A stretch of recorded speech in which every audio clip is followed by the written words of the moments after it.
मान्यवर,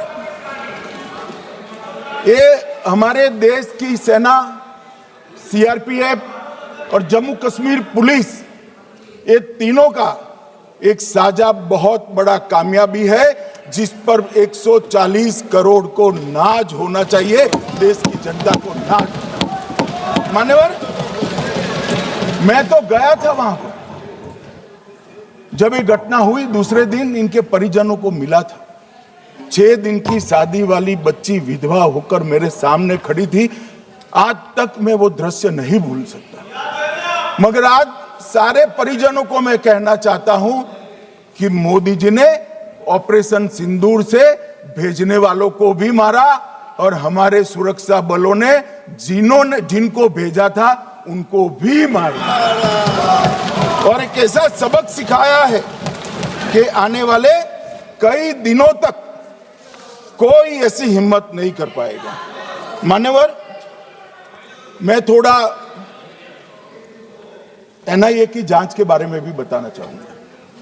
मान्यवर, जिस दिन लश्कर ए तोयबा ने और इसके आउटफिट टीआरएफ ने इसकी जिम्मेदारी ली, उसी दिन हमने तय कर लिया था कि ये जांच एनआईए को सौंप दी जाएगी, क्योंकि एनआईए आतंकवाद के केसों की जांच के लिए, वैज्ञानिक तरीके से जांच करने के लिए और सजा कराने के लिए महारत हासिल की हुई विश्व मान्य एजेंसी है, जिसका सजा कराने का दर 96% से ज्यादा है। मान्यवर, हमने तुरंत ही इसकी जांच एनआईए को दे दी। हमने पूरी व्यवस्था की। सेना, बीएसएफ, सीआरपीएफ और जम्मू कश्मीर पुलिस ने कि ये लोग देश छोड़कर भाग न जाए। और मान्यवर, इसकी जांच की शुरुआत हुई। एक थकाने वाली बहुत लंबी जांच हुई है। जांच के दौरान मृतक के परिजन जो साथ में थे, उनको सभी को चर्चा किए गया। पर्यटकों, खच्चर वालों, पोनी वालों, फोटोग्राफर, कर्मचारियों, विभिन्न दुकान में काम करने वाले लोगों, कुल मिलाकर 1055 लोगों की लंबी 3000 घंटे से ज्यादा पूछताछ इंफॉर्मेशन के लिए की गई और इस सबको वीडियो पर रिकॉर्ड कर दिया गया। और बाद में इसके आधार पर स्केच बनाया गया और ढूंढते 22/6/25 को एक बशीर की पहचान की गई और परवेज की पहचान की गई, जिन्होंने आतंकवादी घटना के अगले दिन आतंकवादियों को शरण दी थी। उनको अपने ढोक में रखा था। वो दोनों को गिरफ्तार कर लिया गया। अब वो हमारी कस्टडी में है। दोनों गिरफ्तार अपराधियों ने खुलासा किया कि 21/4/25 की रात को 8 बजे 3 आतंकवादी बेसरन से लगभग 2 किलोमीटर दूर स्थित परवेज ढोक में आए थे। आतंकवादियों के पास AK-47 और M9 कार्बाइन थी। जो 2 आतंकवादियों ने काली पोशाक पहनी थी और एक ने छद्म वेश किया था। खाना खाया, चाय पी और ढोक से निकलते वक्त कुछ खाना, नमक, मिर्च और मसाले लेकर वो चले गए।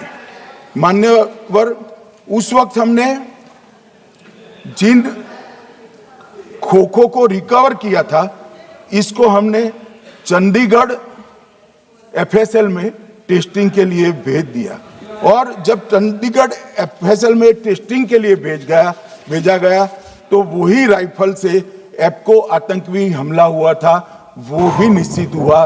तो आज इसके साथ साथ दूसरे एप्को आतंकी हत्या को अंजाम देने वाले आतंकियों का भी इसके साथ ही समाप्ति हुई है, उनको मार दिया गया है।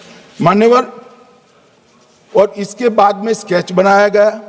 गिरफ्तार किए गए दोनों आरोपियों की माता जो थी, इन्होंने ये तीनों आतंकियों के मृतदेहों को पहचान लिया है। दोनों आतंकवादी घटना में साथ लेने वाले उनके साथियों ने भी पहचान लिया है और अब उसकी FSL की पुष्टि भी आज सुबह 4 बजे हो गई थी। अब मैं जांच का पूरा ब्यौरा बताना चाहता हूं। मान्यवर, ये हमले में 3 पाकिस्तानी आतंकवादी थे। हमले में 2 AK-47 और 1 M9 कार्बाइन का प्रयोग किया गया था और अब जो पकड़े गए हैं इसके सुलेमान के कारण एप्को का मामला भी आज रिजॉल्व हो रहा है और आतंकवादियों को पनाह देने वाले 2 स्थानीय लोगों को भी इस केस में पकड़ लिया गया है। कल पूछते थे कहां से आए, कहां गए, किसकी जिम्मेदारी है। भाई जिम्मेदारी हमारी ही है, हम सरकार में हैं, हमारी ही जिम्मेदारी। मगर मैं पूछता हूं जब आप सरकार में थे तब क्या क्या हुआ था, इसकी जिम्मेदारी किसकी थी और क्यों निर्वहन नहीं किया, वो भी बाद में पूछूंगा। जरा धीरज से सुनना। मगर मान्यवर मुझे एक बड़ा दुख हुआ। कल इस देश के पूर्व गृह मंत्री चिदंबरम जी ने सवाल उठाया कि क्या प्रूफ है कि ये आतंकवादी पाकिस्तान से आए, और मान्यवर ने कब उठाया, जब संसद में चर्चा होने वाली थी। क्या कहना चाहते हैं चिदंबरम साहब, किसको बचाना चाहते हैं? पाकिस्तान को बचाकर आपको क्या मिलेगा?